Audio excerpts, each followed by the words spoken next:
জুলাই ঘোষণাপত্র দেয়া হলো। এ বিষয়ে আপনার প্রত্যাশা কি ছিল? সেটা কি পূরণ হয়েছে?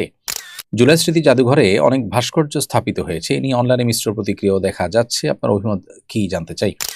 জুলাই ঘোষণাপত্র দেয়া হলো। এ বিষয়ে আপনার প্রত্যাশা কি ছিল? সেটা কি পূরণ হয়েছে? আমার প্রত্যাশা কি ছিল সেটা তো বড় কথা না। আমার ধারণা এদেশের গণমানুষের প্রত্যাশা জুলাই ঘোষণার মধ্যে প্রকাশ পায়নি। আ জুলাই ঘোষণার মধ্যে সবচেয়ে বড় ত্রুটির দিক হলো যে এদেশের সংখ্যাগরিষ্ঠ মুসলমান ২৪ আ ইসলাম আ এর যে ইসলামের যে গুরুত্বপূর্ণ প্রভাবক শক্তি হিসাবে কাজ করার বিষয়টি, এগুলোর কোনোটাই কিন্তু এই ঘোষণাপত্রে উঠে আসেনি। এর বাইরে বিডিআর হত্যাকাণ্ড, তারপরে শাপলা হত্যাকাণ্ড, এরকম আরো অনেক ঘটনা আছে যে ঘটনাগুলো জুলাই আ উম ঘোষণাপত্রে উল্লেখ থাকার প্রয়োজন ছিল এবং খুবই প্রাসঙ্গিক ছিল, কিন্তু সেগুলো উল্লেখ হয়নি।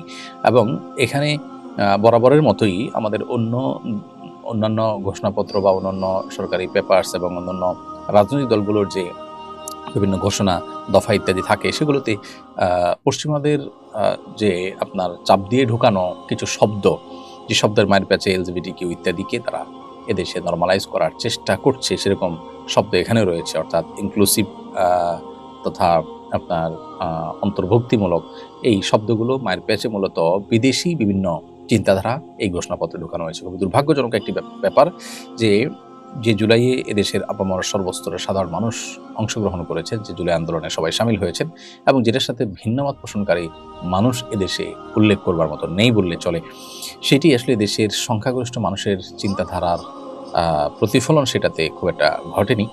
বরং এটি সুস্পষ্ট বিভিন্ন এনজিও, বিভিন্ন বিদেশি শক্তিগুলোর বিভিন্ন পুশ করে দেওয়া জিনিসগুলো এখানে প্রকাশ পেয়েছে।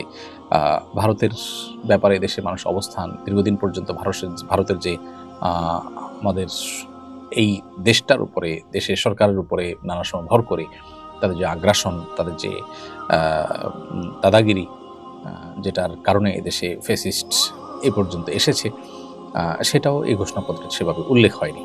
তো সব মিলিয়ে এই ঘোষণাপত্র একেবারেই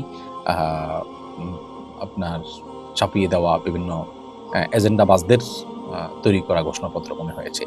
আল্লাহ তাআলা মাফ করুন।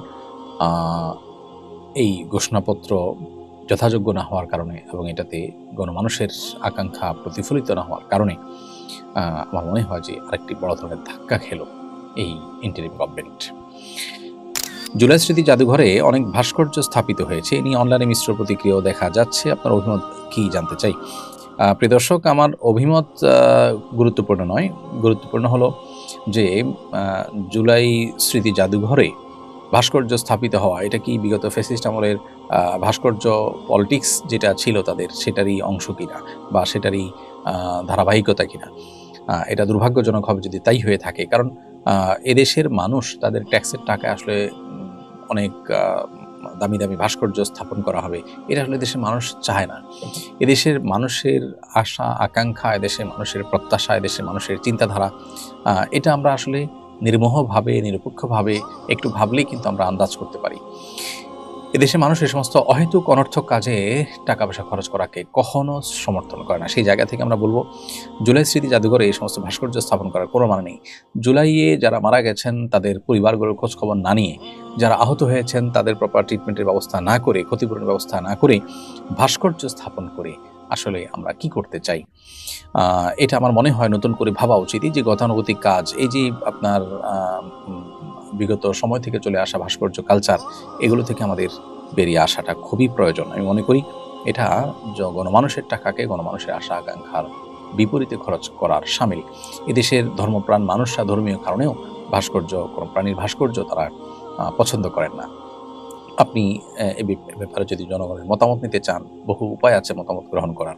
আমার তো দৃঢ় বিশ্বাস যে জনগণের মতামত নেওয়া হলে মানুষ এটাকে প্রত্যাখ্যান করবে।